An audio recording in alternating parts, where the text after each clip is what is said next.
Welcome back dito sa channel natin. Update tayo sa ginagawa na bagong Intramuros Esplanade at Riverside Park. Wow, eto na pala ngayon ang latest na progress. Malapit nang matapos.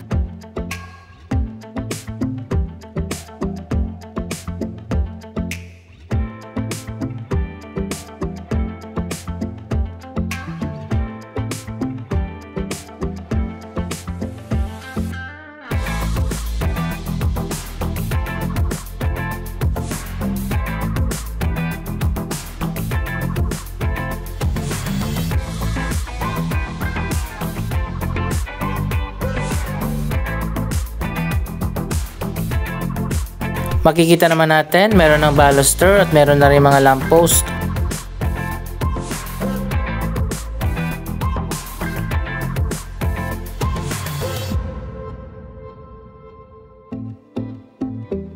Yung Riverside Park dito na nasa baba ng tulay, dinemolish din at ngayon ay pinalitan ng bago. Ito na ngayon ang mga tiles na ipinalit.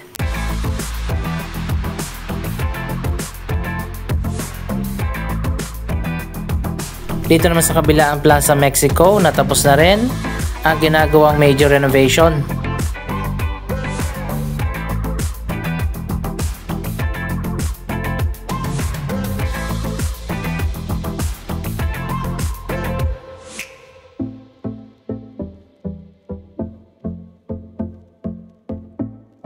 Yung restoration naman ng isang building dito sa baba ng Binondo Intramuros Bridge. Ito na ngayon ang latest na progress.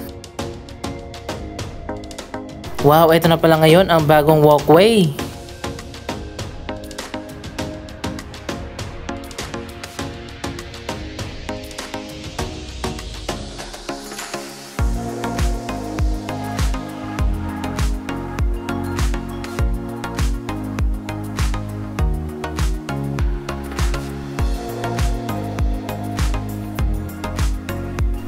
Mas naging open na dito, tinanggal na yung mga upuan.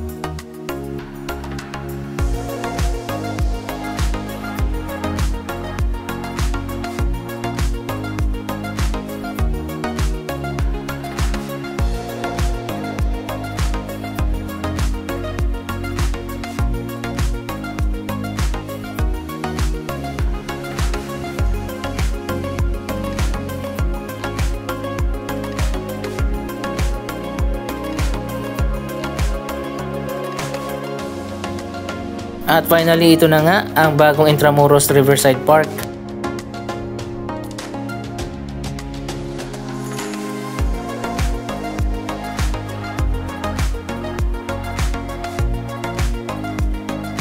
Wow, mas maluwag pala yung walkway dito.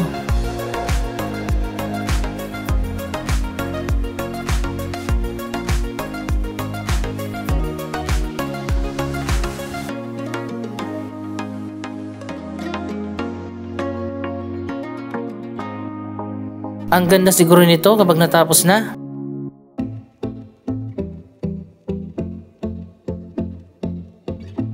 Ayon pa sa nakausap natin, ang grand opening pala nito ay next week na. Mas mabilis ang progress at paggawa ng bagong Esplanade dito sa Intramuros.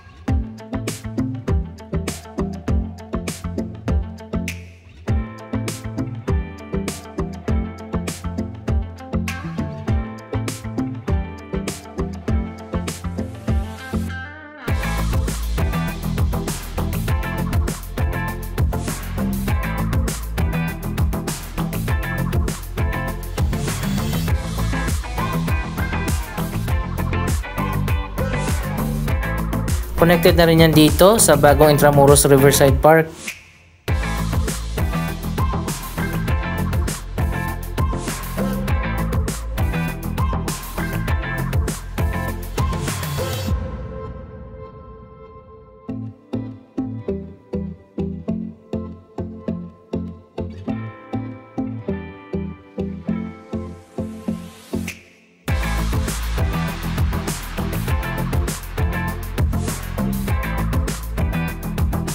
So ayun guys, hanggang dito lang muna tayo at hindi pa tayo allowed na pumunta doon. Pero at least ayan, kitang kita naman natin. Ito na ngayon ang latest na progress.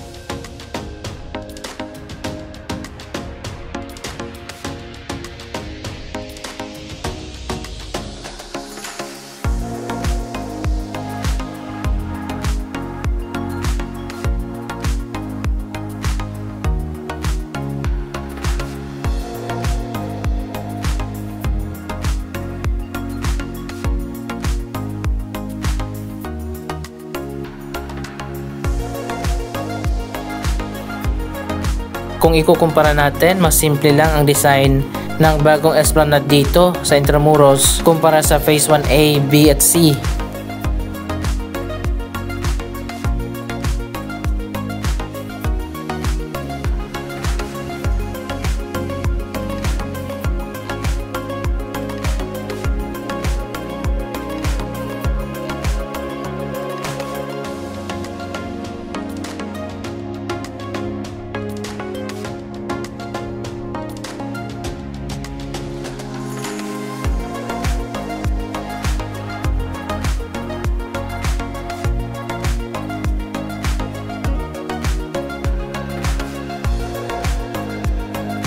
Anyway, isa na namang bagong tambayan at pasyalan ang bubuksan na rin dito sa may Intramuros.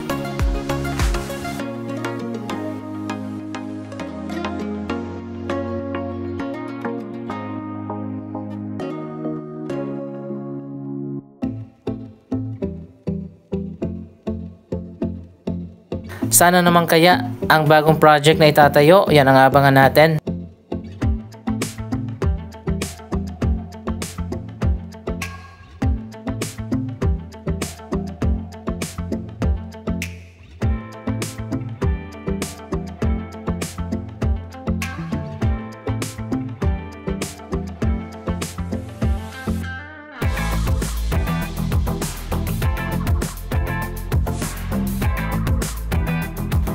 Ang ganda pa ng view dito sa may Binondo area.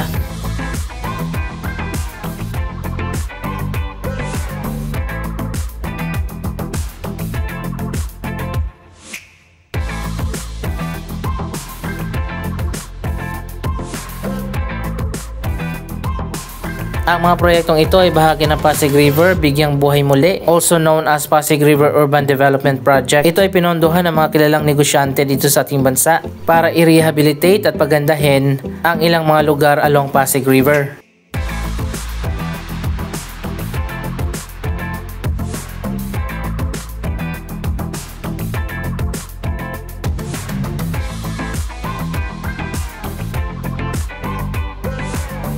Ito pa lang yung Phase 1 kaya marami pa tayong abangan sa Pasig River Urban Development Project.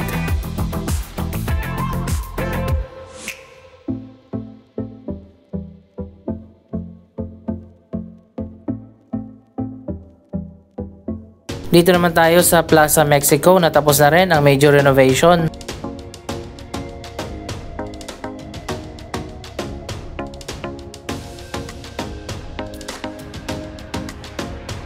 Wow, eto na nga. Ang ganda na pala dito.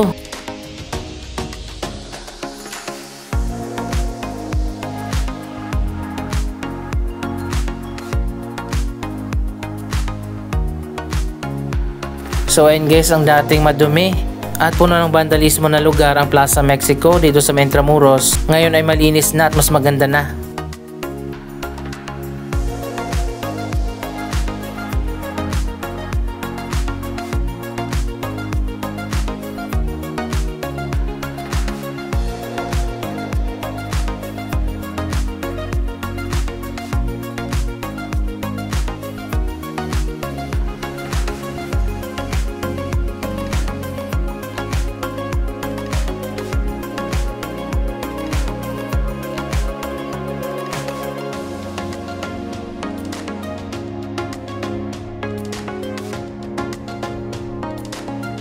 May bagong tambayan na naman dito sa may Riverside.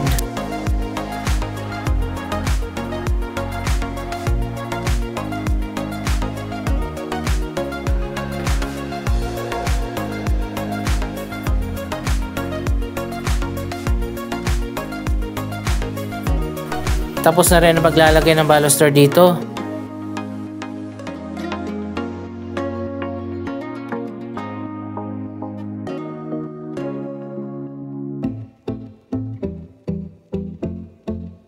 Hindi lang mga bagong walkway ang inilagay dito, may bago rin mga ilaw.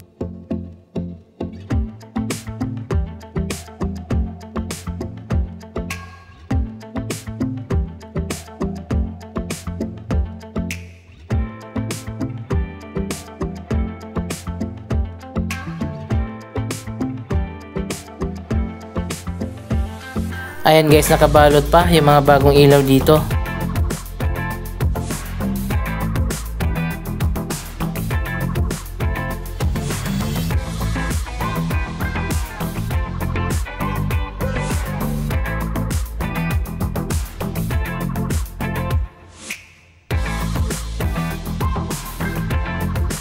Pati dito sa ilalim ng tulay, maganda na rin.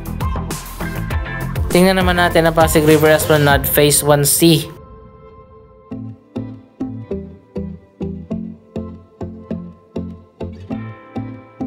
Nakabalik na nga dito ang mga tenants sa mga commercial space. May mga bago ng cafe, restaurant at iba pang mga food stalls.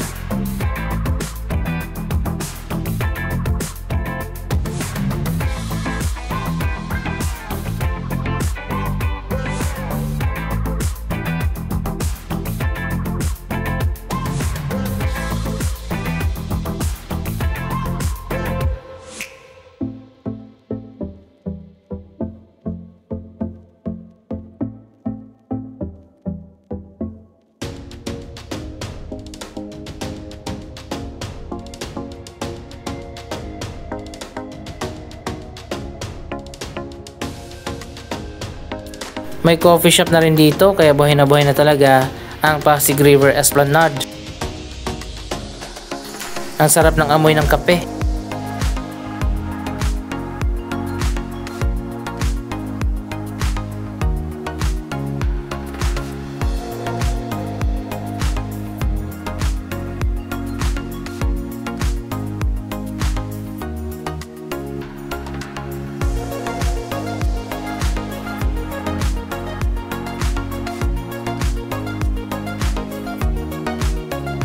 Pero yun nga lang, marami pa rin vacant dito sa mga commercial space sa ilalim.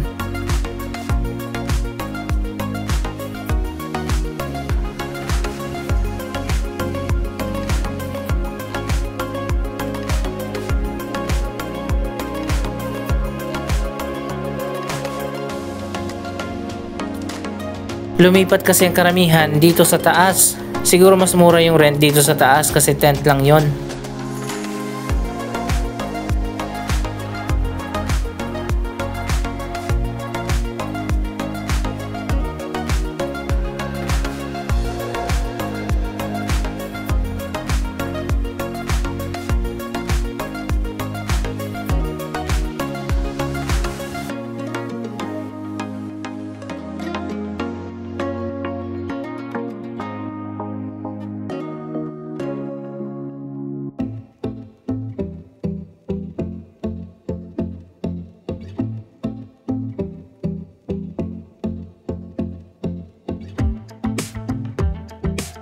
Sana tapusin na nila yung finishing ng kalahati ng Phase 1C.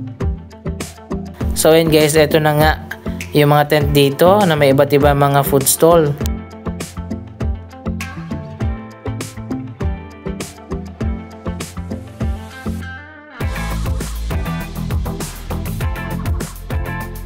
Pwede na kumain dito, magmerienda, maraming iba't ibang food choices.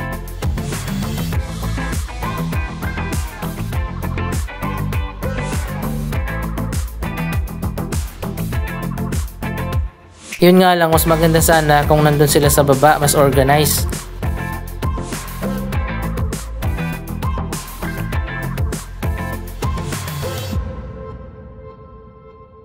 Anyway, malapit na nga matapos ang bagong Intramuros Riverside Park. Anong masasabi nyo sa progress ng mga proyektong ito? Mag-comment lamang dyan sa baba ng inyong mga reaksyon.